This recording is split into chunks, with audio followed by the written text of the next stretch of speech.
Hello friends, in this video I will explain how can you install Lombok Java library in your IDE. It could be Eclipse, Spring Tool Suite, IntelliJ or any other IDE. Doesn't matter, right?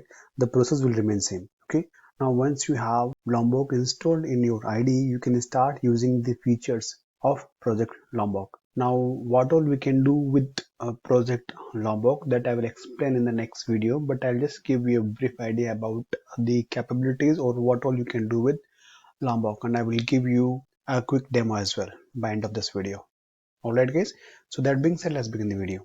Now guys, let's quickly have a look at the advantages of Project Lombok. The very first is that it helps you in minimizing or removing the boilerplate code. Say for example, in your project you have Pozo classes, right? Tons of classes are there, and in a single Pozo class you can have n number of attributes. Let's say for example sake we can take employee class, right? And it has got 5 attributes: employee ID, employee name, address, location, and few more attributes, right? Now the very first thing, obviously we'll go and we'll generate the getter set for that employee class, and then we'll go and generate the constructors like default constructor or parameterized constructor as well, and then we'll have the toString method as well. Correct. Now here, Project Lombok can be used here to avoid this boilerplate code. Basically, you don't have to generate the getter setters, you don't have to generate the constructors, or you don't have to write the toString function. How can we avoid? So basically Project Lombok, it provides annotations. You just have to add those annotations and rest of the things will be taken care by Project Lombok.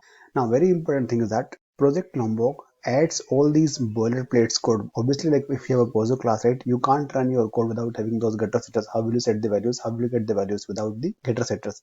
Correct? You can't create a object without having the constructors, right? So obviously you need to have those values somewhere in place, right? So what this Project Lombok does is it basically add all these boilerplate codes at the compile time. So basically your dot class file will have all the getter setters, will have all the constructors, but it won't be there in your Java class. Your Java class will have your Pojo class only will have your set of attributes plus couple of annotations. Now guys, it's time to install the Project Lombok in your IDE. So just follow me here. What we'll do, first of all, we'll go to the official website of Project Lombok, which is projectlombok.org. What it says, Project Lombok is a Java library that automatically plugs into your editor and build tools, spicing up your Java. Never write another getter or equals method again. Guys, so in this video, we just want to focus on how can we install. We are not talking about the Project Lombok and its features. So guys, I hope you can see here we have got a downloads link. Just click on that. Now here is the latest version of Project Lombok, which is 1.18.28. Just click on this one. If you want to look at the older versions, you can click here, but we'll go with the latest one. So it is here. It's downloaded now. Now go to downloads path where you have downloaded lombok.jar file and simply double click on this lombok.jar file. Now guys, if you see here, somehow it is picking up my spring toolsuite.exe path automatically. But for you, if it is not there, what you have to do is you have to click on specify location and go and look for the location where you have your exe. For example, I have STS, right? So I'll go to say program files and then look for STS. Now guys, here I have my exe spring tools suite 4.exe, right? So you have to go and select this path where you have your exe. If it is Eclipse, you have to go and look for eclipse.exe. Okay, that path you have to go and select. Once you select, click on select. Okay, so I have STS installed on my system, right? So I can see it is pointing to spring toolsuite 4.exe because I want to install Lombok, this Java library, in my STS ID. Okay, now as here you can see there's an option to click on install and update. Click on that and it says that Lombok has been installed on the selected IDE installation. Okay, now click on quit installation. So this is done. But how can we verify? So for that we'll just go and start our IDE. So if you are doing in Spring Toolsuite, you have to start your STS. If you are using Eclipse, you have to start Eclipse. Okay, we'll just go and quickly verify whether it is done or not. So there are a couple of ways to verify. Meanwhile, I'll just explain what is the other way. So we have to go to the path, C, program files and STS.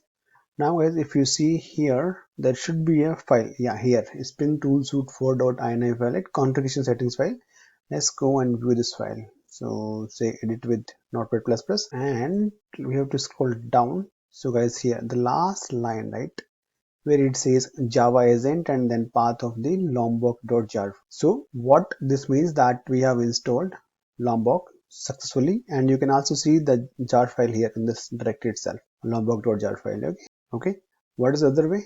We can simply go here and let's go to about Spring Tool Suite 4, and you see here also you can see that we have got Lombok version 1.18.28 installed. Alright, so guys, point is there are a couple of ways to verify the installation. Alright, now guys, let's go and create a project and let's make use of the Lombok library. Okay, so what I will do, I'll simply go and create a Spring Starter project. For example, I want to create a microservice, right? And I'll simply call it product service. Okay, so I'm not worried about the rest of the things. So let's go and use Maven, click on next. Obviously I want to have say web, so where is Spring Web, and we're talking about Lombok, right? So I want to add, that's all I want to have for now, and click on next, click on finish, let it create the project. All right, let's go and take a look at the pom.xml file. I just want to see the entry that I will be using project Lombok. Okay, now guys, so what I will do, I'll just go here and let's go and create a pozo class. Basically it could be a model class or any class, right? But I'm not going to make use of any database at the moment, and let's call it a product. Okay, very simple Java class, pozo class, and I'm going to have what, some attributes, for example private int, let's call it product ID, then I can have product name, private, say brand as well. Okay, I think enough for now. If you want, you guys can add few more attributes, but I'm fine with this. Now guys, the very first thing was go and generate the getter setter, right? Generate getter and setter. So obviously I'll go and select all the attributes and let's go and generate the constructor as well.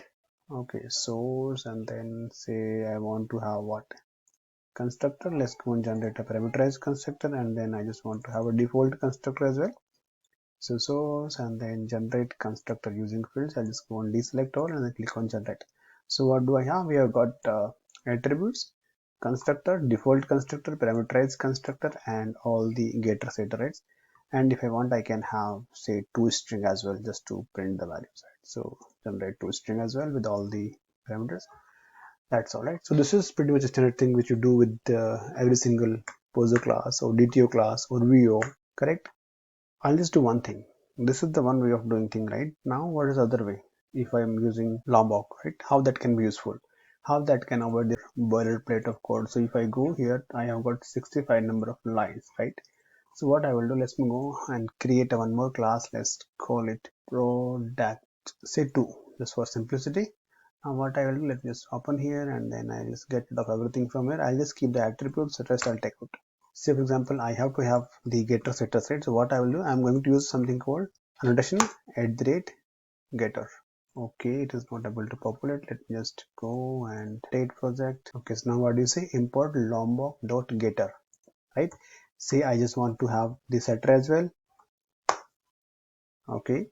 Similarly, what do I have? Say for example, I want to have the default constructor, right, which is known as no argument constructor. Default is no argument, right? So this is what default constructor is like. And say I want to have the all argument constructor, I can have, there is a notation called all arg constructor. And to generate the toString, if you look at it here, right, we have got toString as well, right?